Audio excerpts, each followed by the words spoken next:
जय हिंद, वंदे मातरम। मैं रिसाल सिंह लेके आया हूँ सरल हिंदी व्याकरण। आज का हमारा शीर्षक है यन स्वर संधि। इससे पूर्व हम संधि के प्रकार जिनमें स्वर संधि, व्यंजन संधि, विसर्ग संधि पढ़ चुके हैं। अब हम स्वर संधि के 5 भेद होते हैं, उनके भेदों को हम वर्गीकृत कर रहे हैं। जिनमें सबसे पहले हमने दीर्घ स्वर संधि पढ़ा, उसके बाद गुण स्वर संधि पढ़ा, उसके बाद हमने वृद्धि स्वर संधि पढ़ा।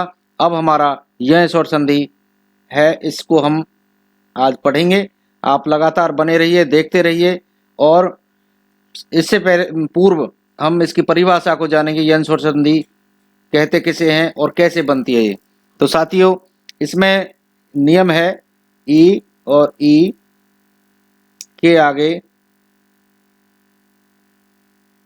भिन्न जाति का स्वर आने पर,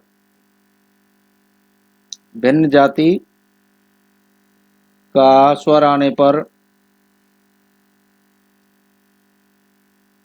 ध्यान देंगे, यहाँ थोड़ा सा हमने कोमा लगाना है, पर के बाद में रुक जाना है।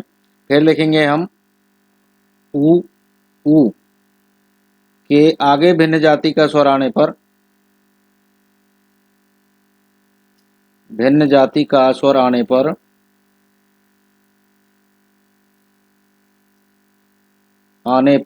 उसके बाद हम कोमा लगा के फिर रुक जाएंगे और आगे लिखेंगे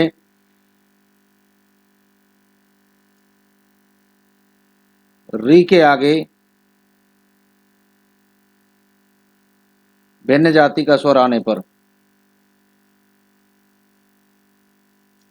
स्वर आने पर निम्न परिवर्तन होगा। निम्न परिवर्तन या ये भी कह सकते हैं जो परिवर्तन होगा या जो विकार उत्पन्न होगा वह यन स्वर संधि के नियम के अंतर्गत आता है। अब देखेंगे हम क्या परिवर्तन होगा। यदि ई और ई के आगे भिन्न जाति का स्वर आ जाए तो क्या होगा, ई का आधा ये हो जाता है, यानी कि स्वर रहित ये हम यहाँ लिखेंगे, आगे लिखेंगे हो जाता है, हो जाता है। दूसरा है ऊ। ऊ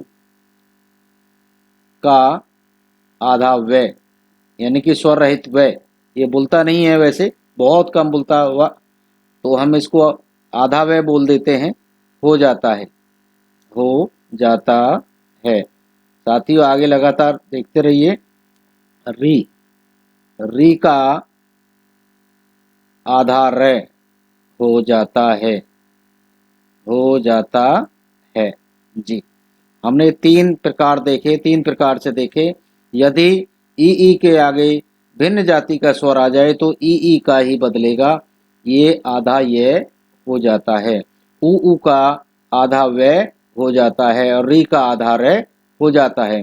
एग्जाम्पल के तौर पर अगर हम देखेंगे तो इनको समझ पाएंगे। जैसे मैं एक उदाहरण यहाँ लिख रहा हूँ, जैसे अति, अति, धन, अधिक। साथियों, यहाँ देखेंगे इसका, अब सबसे पहले हम इसका वर्ण विन्यास करते हैं। वर्ण विन्यास करेंगे। यहाँ ए निकाला हमने, आगे क्या है तय हलंत किया और इसमें से हमने ई निकाल लिया। अब आगे प्लस का निशान आ गया, ये हमारा जो है धन आ गया और आगे लिखा हुआ है अधिक। अधिक को हम एज इट इज लिखेंगे अधिक। तो अब देखना है क्या कैसे हुआ ये। ई के स्थान पर कहता है नियम, ई के स्थान पर आधा ये हो गया, हमने इसको ये कर दिया। अब देखिए यहाँ ए आ गया, इसे मैं यहाँ लिख देता हूँ। अब आधा तय रह गया यहाँ। अब ई की जगह हो गया हमारा यह, और यह आपका ए में संधि हो गया, तो यह हमारा पूरा यह हो गया। जब पूरा यह हो गया और ये धिक हमने ले लिया आगे, तो ये बन गया आपका अत्यधिक। अत्यधिक इस प्रकार से हमारा बन गया। दूसरा है, हमने दूसरा शब्द लेंगे, यदि, धन, अपि। ऐसे ही यहाँ ई आ गया, ई की जगह हमने क्या लगाया, उसी तरह आधा यह और आधा यह इस ए में संधि हुआ, पूरा यह हो गया और ये बन गया यहाँ द हलंत हो गया क्योंकि ई स्वर इससे निकल गया तो आधा व्यंजन रह गया, तो यहाँ द को हमने हलंत किया और यपी हमने यहाँ लिख दी, यद्यपि। इस प्रकार से हमारा यहाँ यद्यपि बनता है और ये ई के आगे भिन्न जाति का स्वर आने पर हुआ है। साथियों आगे बने रहिए अगले एग्जाम्पल के लिए। आगे है इति, धन, आदि। वही नियम, इसको हम वर्ण विन्यास भी कर सकते हैं। जैसे ई को हलंत नहीं करेंगे, अलग किया धन, तय को हलंत किया धन, ई निकाला हमने। अब आगे देखेंगे हम, ये आ गया आगे, यहीं तक देख लेंगे पूरा नहीं करते हुए। तो ई की जगह हमने क्या ले लिया, आधा ये। अब यहाँ से फिर ई लिख दिया हमने बराबर ई, और यहाँ आधा तय रह गया, आधा तय ये लिख दिया। अब आधा ये इसमें संधि हो गया आ में, तो यहाँ क्या हो गया या, और दी हमारे ये ऊपर बचा हुआ था तो ये बन गया इत्यादि। क्या बन गया, इत्यादि। ऐसे ही हम थोड़ा जल्दी में लेके चलेंगे। अब अति जमा में अति, धन, आचार, तो ऐसे ही हुआ है। ई का यह हो गया, यह आ में संधि हो गया, तो क्या बन जाएगा ये अत्याचार। ऐसे ही अगला उदाहरण देखेंगे हम, ऊपरी, धन, उक्त। ये भिन्न जाति का सुर आ गया ऊ ई के आगे, तो ये बन जाता है ई का क्या हो गया, आधा ये ऊ पे, और ये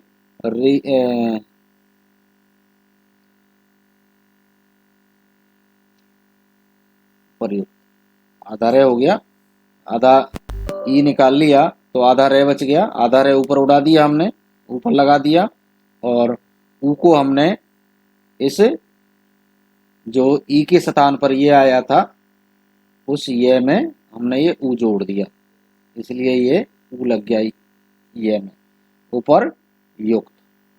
आगे साथी देखेंगे हम, जैसे सु जमा में अल्प, सु, धन, अल्प।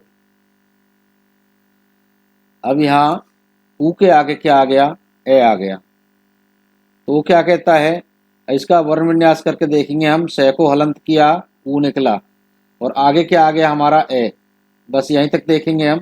तो ऊ के स्थान पर क्या कह रहा है, वो आधा वे हो जाता है अगर ऐसा होता है। तो यहाँ आधा से रह गया, या आधा से को हम यहाँ लिख देंगे आधा से, और इस आधे वे में ये ए मिल गया, तो ये क्या बन गया, पूरा वे। पूरा वे बन गया तो बाकी यहाँ बचा हुआ लिख लिया स्वल्प, ये बन गया स्वल्प। ऐसे ही आपका स्वागत है, सु प्लस में आगत। अब हमने स्वागत यहाँ लिखा है, ऊ के आगे आ भिन्न जाति का स्वर आ गया, इनसे अलग है, तो वही पैटर्न हम अपनाएंगे।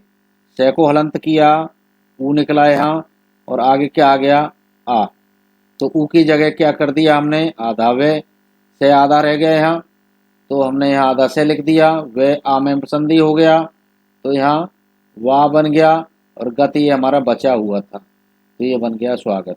इस प्रकार से संधि हो गई आपकी यह स्वर संधि। इसको यन नहीं बोलते हम, क्योंकि ये पंचम जो वर्ण है चंचल वाला, च वर्ग वाला, ये नाक में बोलता है, तो इसलिए इसको न यन ना बोल करके यह स्वर संधि बोलेंगे। तो इसके अगले एग्जाम्पल देखने के लिए और देखते हैं, जैसे सु, धन, अच्छ, तो ये बन जाएगा उसी विधि से, आधा से और वे स्वच्छ। अब आगे आप कर सकते हो, नियम विधि मैंने बता दी है। इसके आगे अनु, धन, एशन, एशन, एशन, तो क्या बन जाएगा, ये आधा नहीं रह जाएगा यहाँ, अन, और ऊ का वह हो जाएगा, वह ए की मात्रा इसमें यहाँ हो जाएगी अन्वेषण, ये हो गया अन्वेषण। आगे हम उदाहरण देखेंगे री का, जैसे पितृ धन आज्ञा, जिसे वैसे आज्ञा है ये आज्ञा, परंतु इसे हम थोड़ा गलत भी बोलते हैं क्योंकि ये रूढ़ हो चुका है, तो ये आज्ञा हम इसे बोलते हैं। तो यहाँ तय और तय में री यहाँ लगा हुआ है। एक प्रकार एक तरह हम इसको पहले वर्ण विन्यास इसको करेंगे तो पे हलंत किया, ई निकाला और आगे तय को हलंत किया और इसमें हमने री निकाला। आगे क्या आ गया आ। बस यहीं तक संधि करेंगे हम इस री की और आ की। वो क्या कहता है, वह री के स्थान पर आधार रह हो जाता है। तो हम इनको फिर जोड़ेंगे, ये बन गया फिर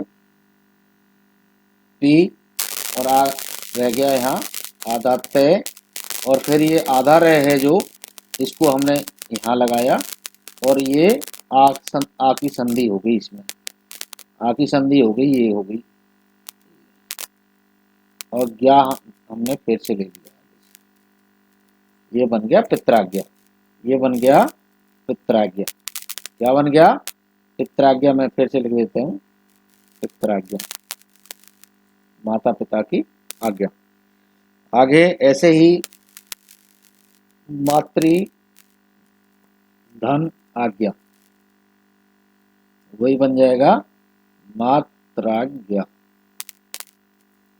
ऐसे ही अगला जो एग्जाम्पल है वो पितृ धन आज्ञा, ये तो करवा दिया, ये एग्जाम्पल हो गया। तो ये आ जाएगा पितृ धन इच्छा, तो हो जाएगा पितृइच्छा, पितृइच्छा, पितृइच्छा। इस प्रकार से हमारी यन स्वर संधि पूरी हो जाती है। अतः साथियों, अधिक से अधिक इस नियम के अनुसार आप एग्जाम्पल करेंगे तो आपके किसी भी प्रकार का उदाहरण एग्जाम्पल कहीं भी पेपर में, कंपटीशन के कोर्स में, कंपटीशन के पेपर में आपको आता है तो आप आराम से उसको हल कर सकते हैं। आगे वीडियो देखने के लिए बने रहिए और चैनल को सब्सक्राइब करें और तथा बेल आइकन को दबाएं। जय हिंद, जय भारत, वंदे मातरम।